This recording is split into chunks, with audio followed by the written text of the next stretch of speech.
Um, so how I'm going to be doing this, I said in the last video, I'm using the Noom app. That's Noom. You can go if you're trying to do your own weight loss thing. I actually really like it. It's not cheap, but it's not crazy expensive. Like, it's cheaper than a personal trainer or a gym membership or whatever. Although a lot of people, I'm sure, use it in conjunction with a gym membership. But Noom actually adjusts the price based on how much you need to lose and how long it will take you. So I had when I did it, it said I would lose 75 pounds in 8 months at $20 a month, with the first 2 weeks for free. So I haven't actually paid yet. But they do charge you all at once at the beginning. After your 2-week trial period, they'll charge you for the whole 8-month period all at once. So it'll be $160 for me.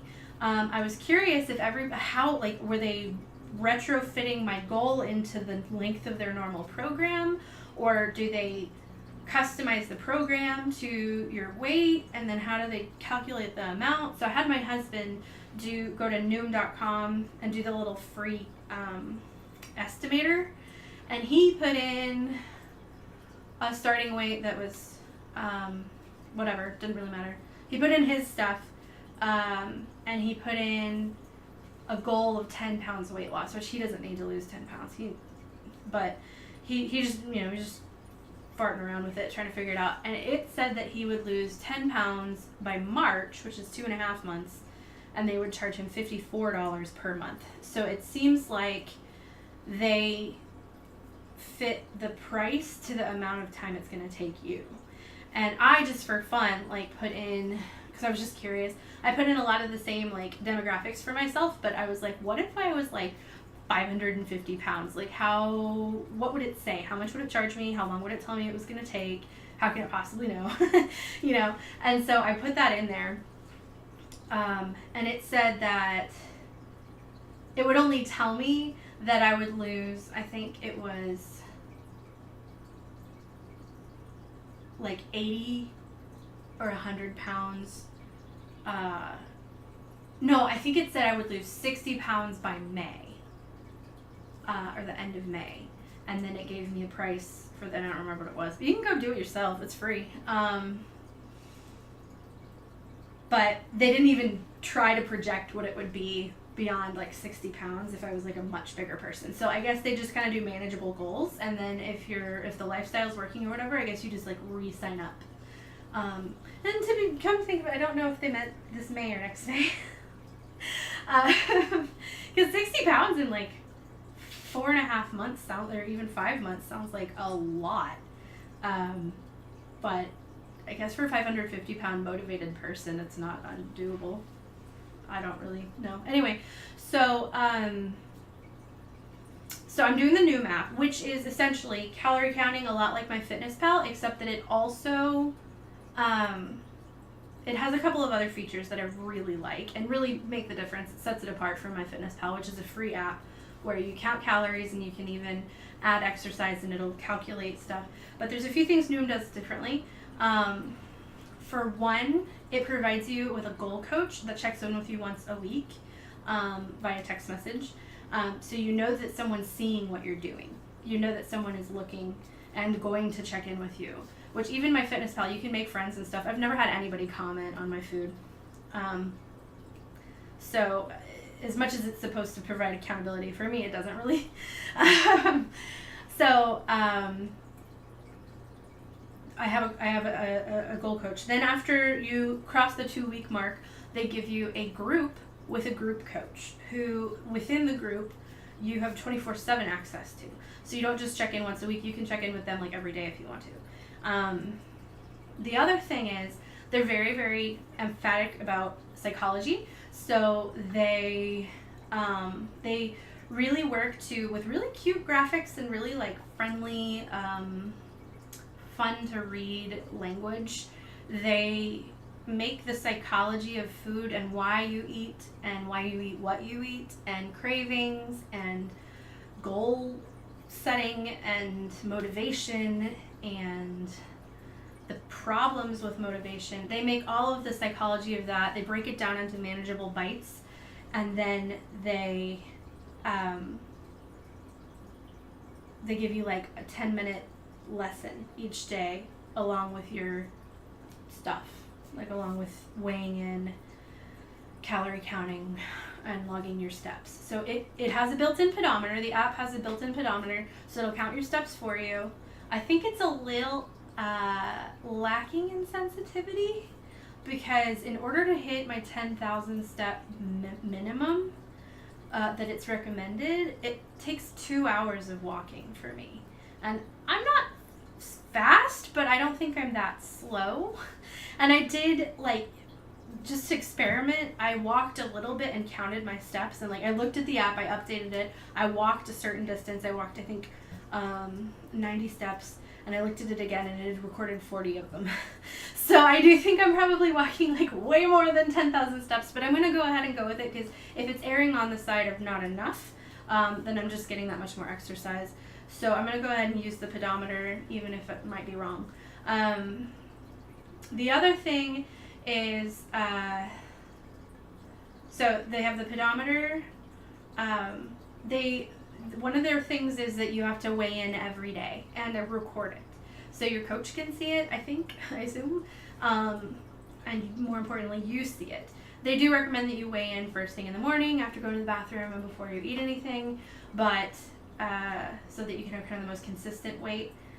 But you weigh in every day, which is very new for me, and it was a huge anxiety thing for me, because I thought that I was going to I have a history of getting kind of obsessive and freaked out, and I was really nervous. But I went ahead and did it, and the first couple days were so rough. So the other thing is, a person my weight and size, it's estimated that I burn about 2,200 calories a day just existing. Minimal activity, not exercising. I burn just existing, like the calories that it takes to keep this body 98.7 degrees. I burn 2,200 calories.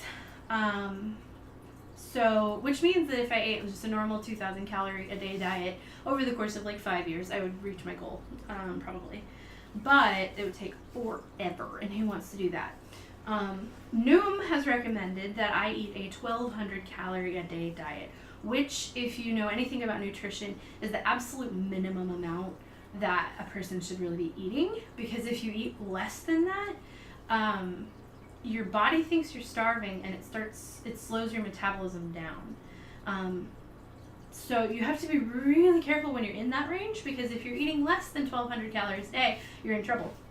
But if you're on a 1,200 calories is both my minimum and my maximum, that's not only maddening, but like there's margins of error. You don't, like, even though, McDonald's says, or like, I don't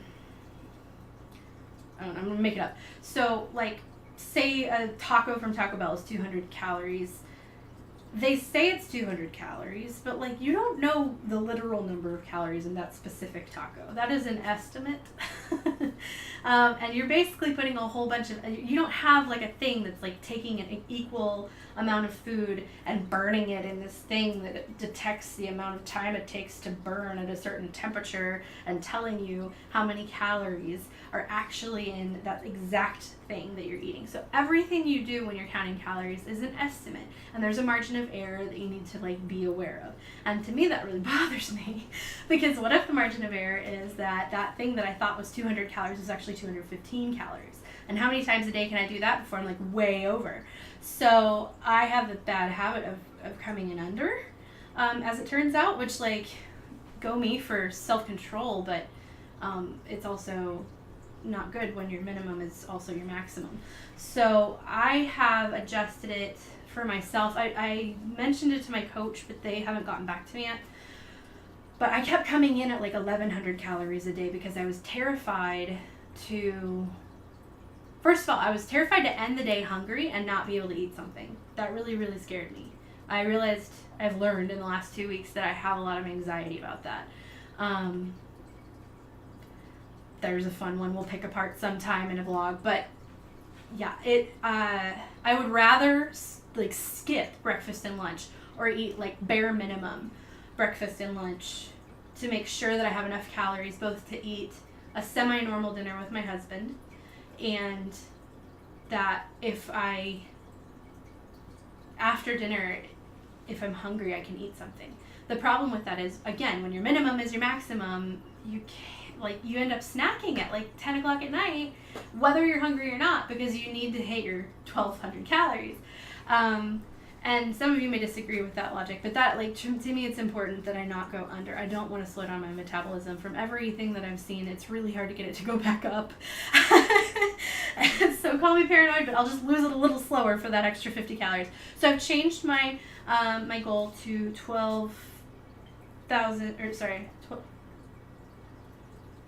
1250.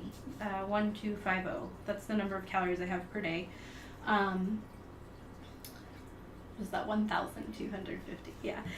Which is a 950 calorie deficit from what my body supposedly burns naturally. That's before like extra walking. So I think there's probably like 3,000 to 4,000 steps a day that I just do naturally. I kind of assume that's part of the burn that they're talking about with the 2,200 for, like, to get from point A to point B. But extra walking is technically exercise. I'm not really counting it though.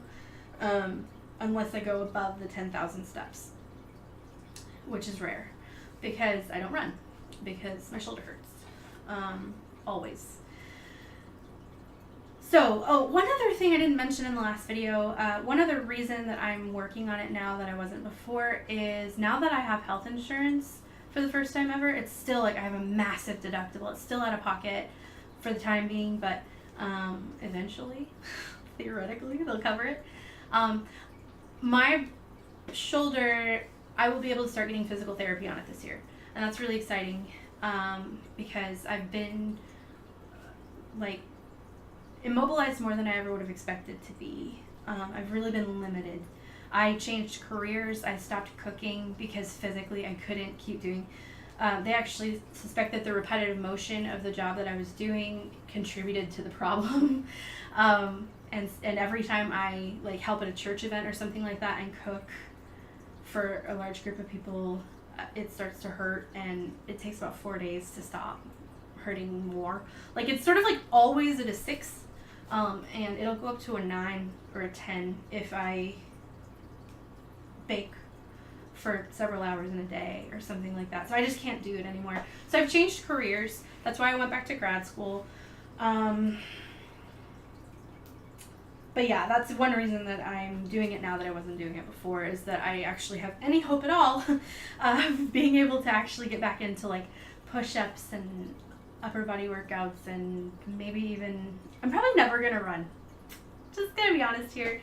You know, tell me in the comments if you're like one of me, but like that's just not going to happen, and that's okay with me.